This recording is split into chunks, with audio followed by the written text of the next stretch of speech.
நாளும் நல்லவை சிந்தனை துளிகள் தொகுப்பு 5. முன்பு மனிதன் இறந்த உடலை தூரத்தில் சென்று வைத்துவிட்டு அது தானே அழுகி மறைந்து போகும்படி விட்டு வருவார்கள்.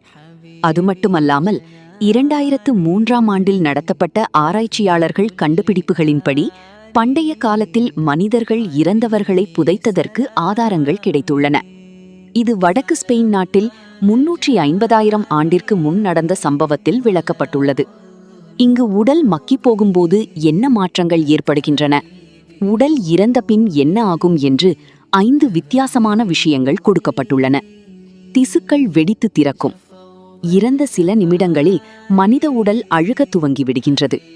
இதய துடிப்பு நின்றவுடன் உடல் குளிர்ந்த நிலைக்கு செல்கின்றது.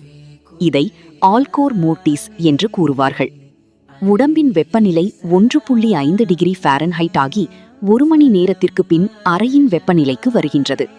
இந்த நேரத்தில் இரத்தத்தில் உள்ள கார்பன் டை ஆக்சைடு அமிலத்தன்மையை அதிகப்படுத்துகின்றது.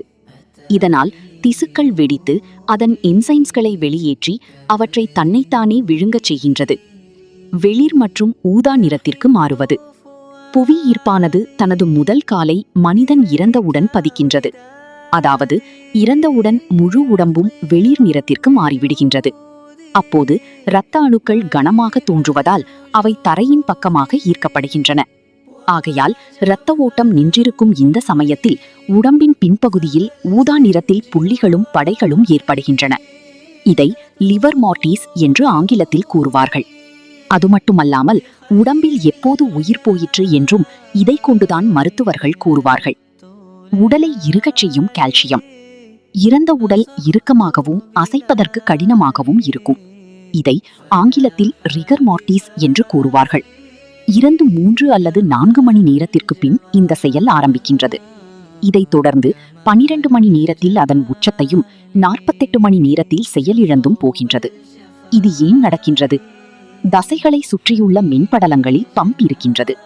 இறந்த பின்னர் அது செயலிழந்த கால்சியத்தை அதிக அளவில் பாயச் செய்து உடம்பில் உள்ள தசைகளெல்லாம் இறுகிய நிலையில் வைக்கிறது. இதுதான் ரிகர் மார்டிஸ். தன்னைத்தானே செரித்துக் கொள்ளுதல். உடம்பு அழுகுவது பல படிகளை கொண்ட அழியும் முறையாகும். ரிகர் மார்டிஸ் நிலை மெதுவாகவும் படிப்படியாகவும் நடப்பதால் அது முடியும் போது உடம்பு அடங்கிவிடுகிறது. அதாவது அது தன்னைத்தானே அழித்துக் கொள்ள தயாராகிவிடுகிறது. அதற்கு கணையம் தனக்குள்ளுள்ள என்சைம்களை வெளியேற்றி உடல் தன்னையே அழித்துக் கொள்ள உதவுகிறது. இதர நுண்கிருமிகள் இதனுடன் சேர்ந்து இந்த காரியத்தை விரைவுபடுத்துகின்றன. இதனால் வயிற்றின் கீழுள்ள உடம்பு பச்சை நிறத்திற்கு மாறிவிடுகின்றது. மெழுகால் மூடப்படுவது. உடல் அழுகிய நிலையில் உடம்பின் எலும்பு மட்டும் மீதமாகின்றது. ஆனால் சில உடல்கள் இந்த நிலைக்கு பதிலாக மெழுகால் மூடப்படுகின்றன.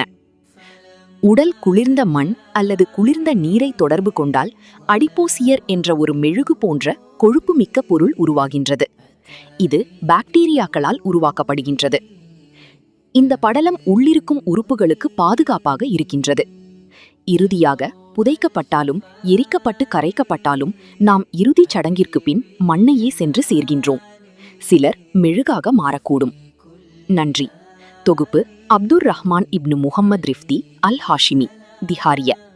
இதுபோன்ற பயனுள்ள தகவல்களை கேட்பதற்கு கன்சுல் அம்மார் சேனலை சப்ஸ்கிரைப் செய்யுங்கள். நன்றி.